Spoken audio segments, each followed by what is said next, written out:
We're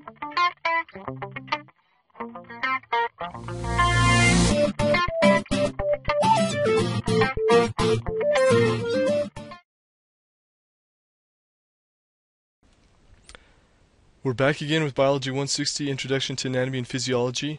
We're continuing talking about the endocrine system. Let's start out this part of the lecture by talking about the thyroid gland. Thyroid gland is found at the base of the throat, and it's actually made up of two parts. There's a lobe on each side of the throat, and then there's almost like a bridge, they called it an isthmus, connecting the two lobes on each side of the throat.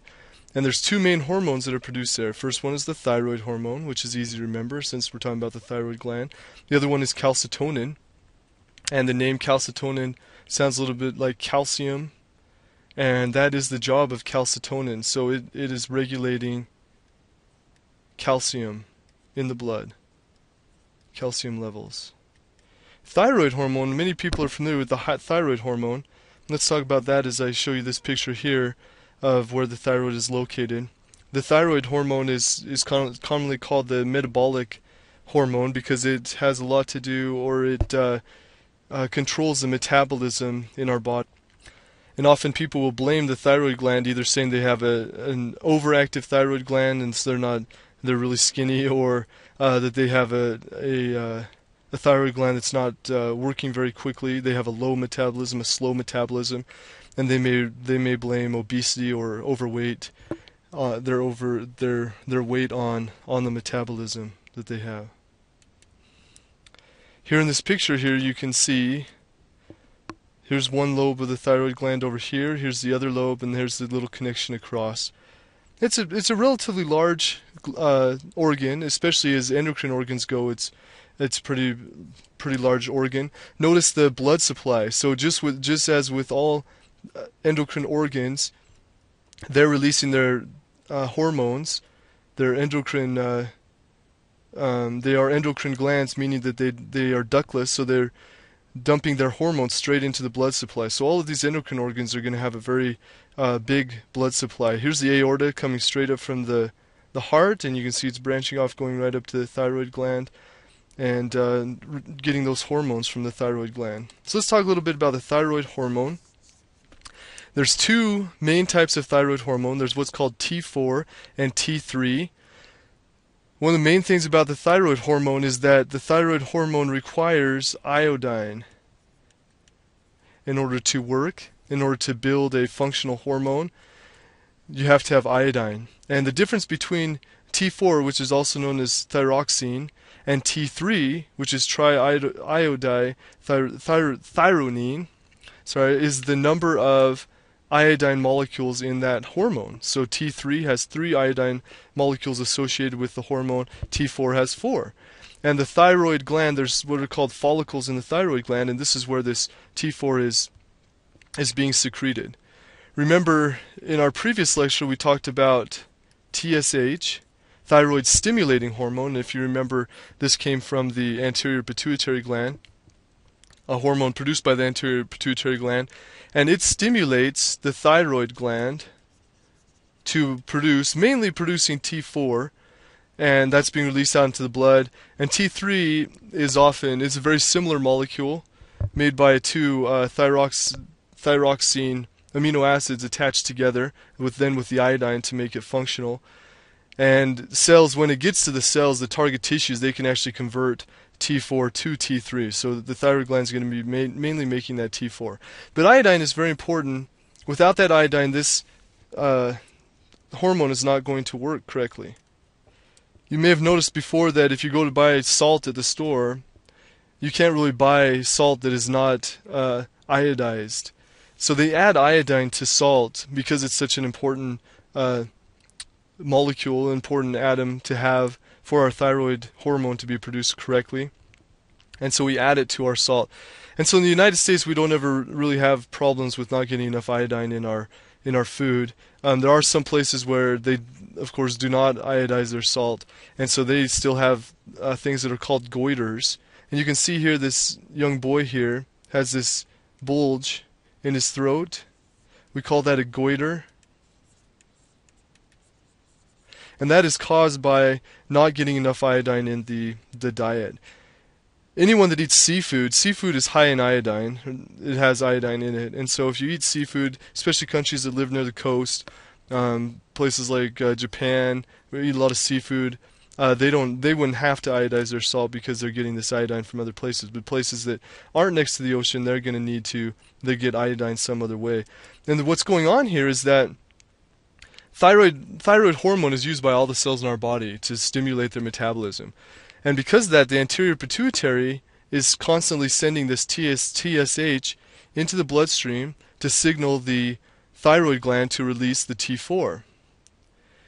If you do not have iodine, you cannot produce the hormone, but this organ is still being stimulated. So as the TSH is stimulating it, it's trying to produce a hormone it can't, and so instead you just get this enlargement of the thyroid gland as it gets larger and larger because it needs that iodine. That's what's happening with the goiter. There's also something called cretinism, and this is when a young child does not have enough thyroid hormone for whatever reason. And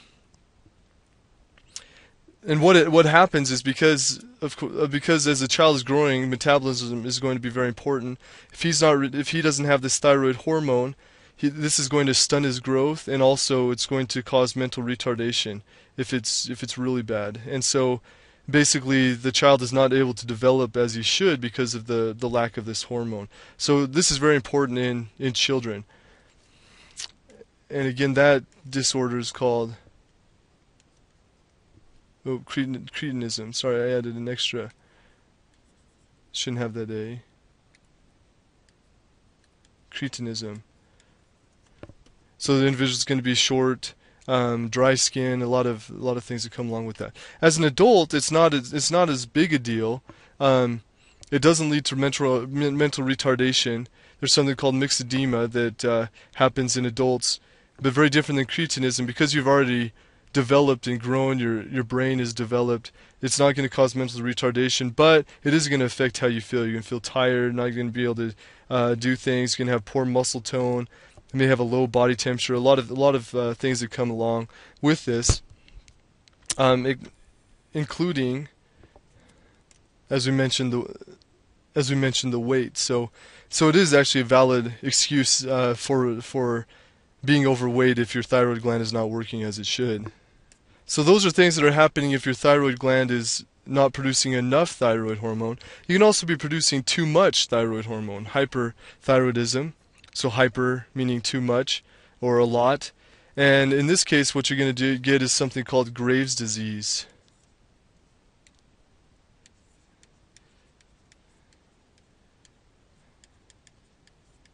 And this picture is of someone that has Graves' disease.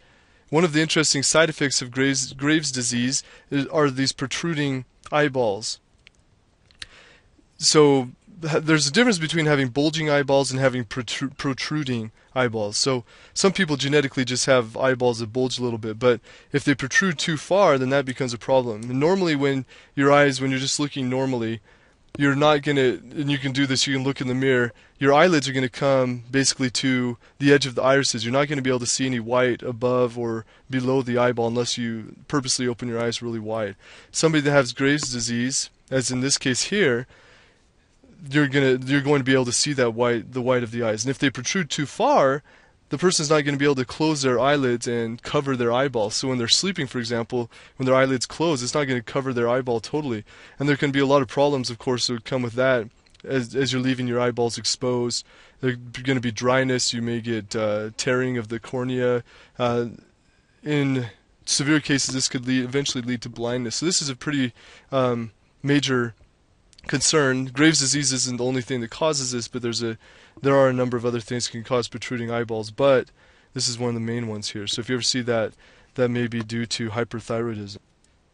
Okay, let's mention now calcitonin. Calcitonin, its job is to decrease the blood calcium levels.